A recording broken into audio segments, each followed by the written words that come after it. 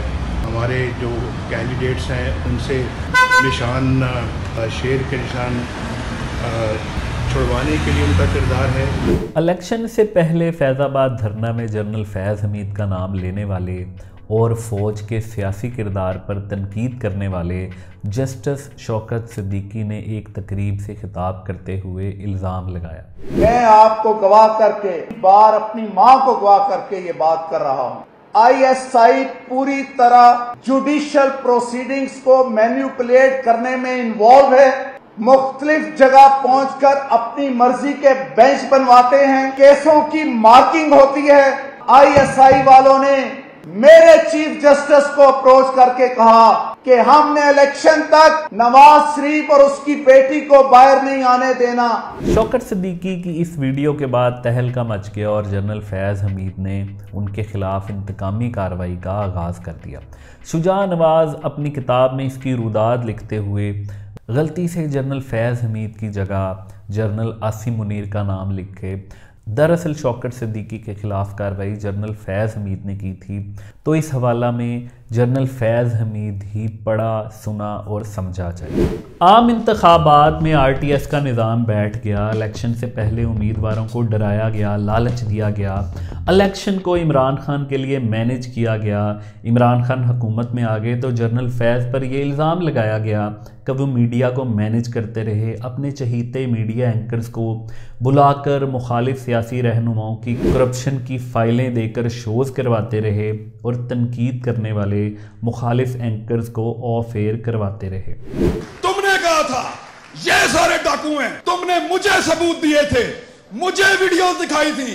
میں کہوں مجھے ان کی انویسٹیگیشنز کی ویڈیو دکھائی ہیں، ہمیں فائلیں انہوں نے پڑھائی ہیں، ہمیں ویڈیوز دکھائی ہیں، ہمیں آفیسرز ملوائے ہیں، ہمیں انہوں نے بولا چور ہے، لٹیرا ہے، ڈاکو ہے، میرا ملک کھا جائے گا. میں نکل گیا، میں نے کہا نہیں کھانے دوں گا.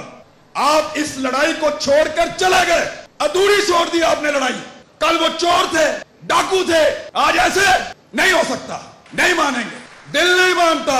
جواب دینا پڑے گا، جواب مانگیں گے، سوال کریں گے، کیونکہ پہلی مرتبہ آپ کو ٹکر کے لوگ ملے ہیں. جنرل آصف غفور نے دھرنے کے بعد پریس کانفرنس میں کہا کہ جنرل فیض اور ان کا ڈپارٹمنٹ پاکستان کی سلامتی اور امن و امان کی صورتحال میں وہ کردار ادا کر رہا ہے جس کے بارے میں عام آدمی سوچ بھی نہیں سکتا.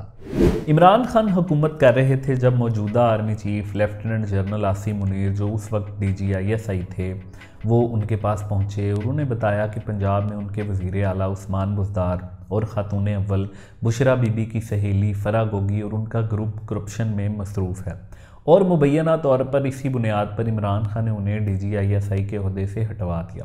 اس کا مکمل احوال ہم نے جستجو کی پاکستان کے جرنل سیریز کی پہلی قسط میں بتایا ہے، جو آپ آئی بٹن پر کلک کر کے دیکھ سکتے ہیں.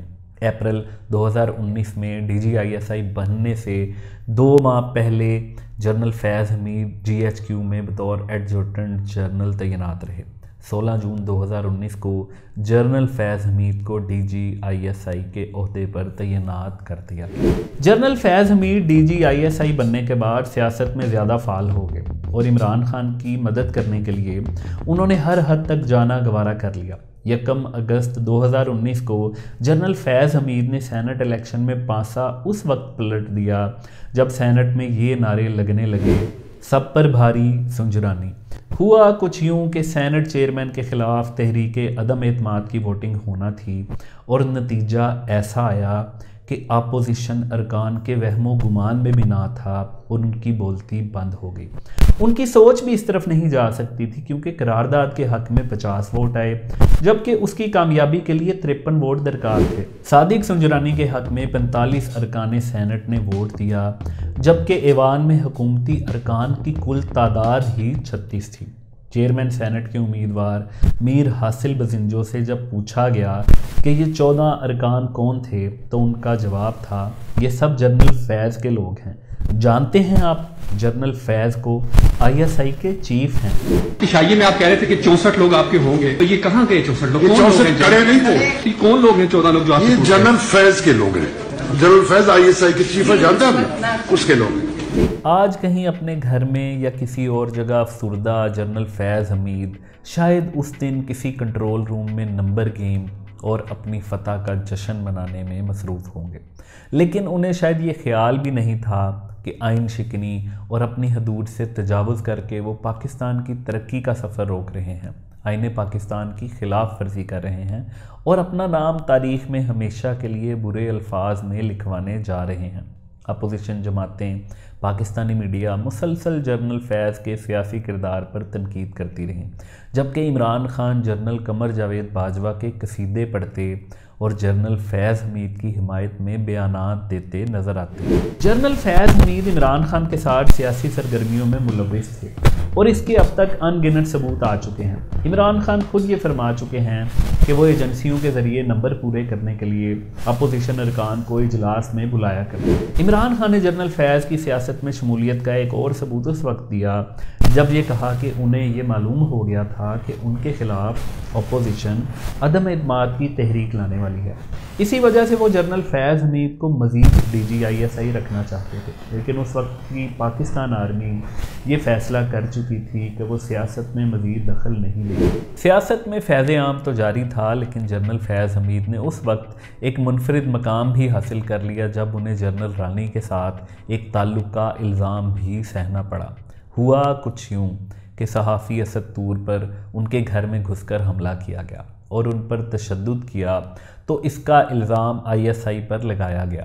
صحافیوں کا احتجاج جاری تھا جس میں پاکستان کے سینئر صحافی حامد میر نے جنرل فیض حمید پر ایک سنگین الزام عائد کر دیا۔ لیکن تم اتنے بزدل ہو، اتنے بغیرت ہو، کیونکہ ایک بہت بغیرت اور بزدل دشمن سے واسطہ پڑا ہے، تو اس لیے وہ سمجھتا ہے کہ میرا پتہ نہیں چلے گا۔ تم کوئی نامعلوم نہیں ہو، تمہارا پتہ ہے میں تم کون ہو۔ لڑکی کے بھائی کا نہیں پتا، مجھے لڑکی کی ماں کا پتا ہے، اس کا نام جنرل رانی ہے، جس کا ڈائریکٹ تعلق ہوتا ہے chief of the army staff کے ساتھ۔ اس کی بیوی نے کس کو کیوں گولی ماری اور اس کے پیچھے کون جنرل رانی تھی؟ اس الزام کی کہانی کچھ یوں ہے کہ جنرل رانی کی صاحبزادی کا نام عروسہ عالم ہے، جو اعلانیہ طور پر بھارتی پنجاب کے سابقہ وزیر اعلیٰ امریندر سنگھ کی گرل فرینڈ ہیں اور انہیں اپنا سول میٹ قرار دیتی ہیں۔ انہی کے بیٹے فخر عالم پاکستانی سنگر اور آج کل مختلف ٹی وی چینلز پر ہوسٹنگ کرتے نظر آتے ہیں۔ وہ ہمیشہ سے اسٹیبلشمنٹ کے بڑے قریبی ایک فنکار رہے ہیں۔ جنرل رانی کا یہی خاندان ہے جس سے پاکستانی گلوکار عدنان سمیع کا بھی تعلق ہے، جو بھارتی شہریت لے چکے ہیں، اور ان کے والد ارشد سمیع خان پاکستان ایئر فورس میں رہے اور یحییٰ خان کے سہولت کار بھی رہے کچھ معاملات میں، اور ان کی وفات حیران کن طور پر بھارتی شہر ممبئی میں ہوئی تھی۔ جنرل فیض حمید کو ان کی بیوی نے گولی کیوں ماری، کہاں ماری، اس کا اجمال ہم آپ کو کیا بتائیں، آپ خود ہی سمجھدار ہیں کہ یہ معاملہ کیا ہوگا۔ جنرل باجوہ نے پاکستان آرمی کو سیاست سے دور رکھنے کا فیصلہ کیا تو سب سے پہلے سیاسی جرنیل کو ISI سے ہٹا کر کور کمانڈر پشاور تعینات کر دیا گیا۔ روحانی طور پر عمران خان کو کہا گیا کہ جو تقرریاں ہو رہی ہیں وہ آپ کے لیے نیک شگون نہیں۔ اس لیے کہا جاتا ہے کہ عمران خان نے اس کی شدید مخالفت کی اور یہی وہ پہلا اختلاف تھا جس کے بعد عمران خان کو اپنے زور بازو پر حکومت چلانے کو کہا گیا یا انہیں اپنے زور بازو پر حکومت چلانی پڑی، اور پھر وہ حکومت چند دن میں دھڑام سے زمین پر آ رہی۔ مگر PTI کے حلقوں کی طرف سے یہ کیا سرائیاں کی جاتی رہیں، یہ خوش گمانیاں پالی جاتی رہیں کہ آرمی چیف بننے کے لیے یہ بنیادی روایت رہی ہے کہ اسے پہلے کور کمانڈ کرنی پڑتی ہے، اور جنرل فیض حمید عمران خان کے 10 سالہ اقتدار کے منصوبے کی پہلی کڑی ہیں۔ وہ آرمی چیف بنیں گے اور پھر عمران خان دوبارہ وزیر اعظم بنیں گے۔ عمران خان اگر وزیر اعظم ہوتے تو آرمی کی طرف سے جو جنرلز کے نام آرمی چیف کے لیے سجیسٹ کیے جاتے تو یہ کھلا سچ ہے کہ عمران خان کی طرف سے جنرل فیض کو ہی منتخب کیا جانا تھا۔ پشاور میں جنرل فیض حمید نے 1 سال سے بھی کم عرصہ گزارا، جس کے بعد انہیں کور کمانڈر بہاولپور تعینات کر دیا گیا۔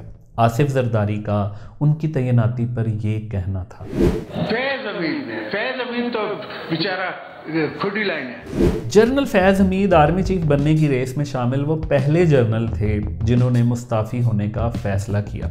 کہا جاتا ہے کہ جنرل قمر جاوید باجوہ نے بطور آرمی چیف آخری دن جو سرکاری ذمہ داری نبھائی ان میں جنرل فیض حمید کے استعفے پر دستخط کرنا بھی تھا۔ لیفٹیننٹ جنرل عاصم منیر نے جس دن بطور آرمی چیف اپنے عہدے کا چارج لیا وہ جنرل فیض حمید کا پاکستان آرمی میں آخری دن تھا۔ شیخ ابراہیم ذوق کا ایک شعر یاد آ رہا ہے، پھول تو 2 دن میں بہار جاں فضا کھلا گئے، حسرت ان غنچوں پر جو بن کھلے ہی مرجھا گئے۔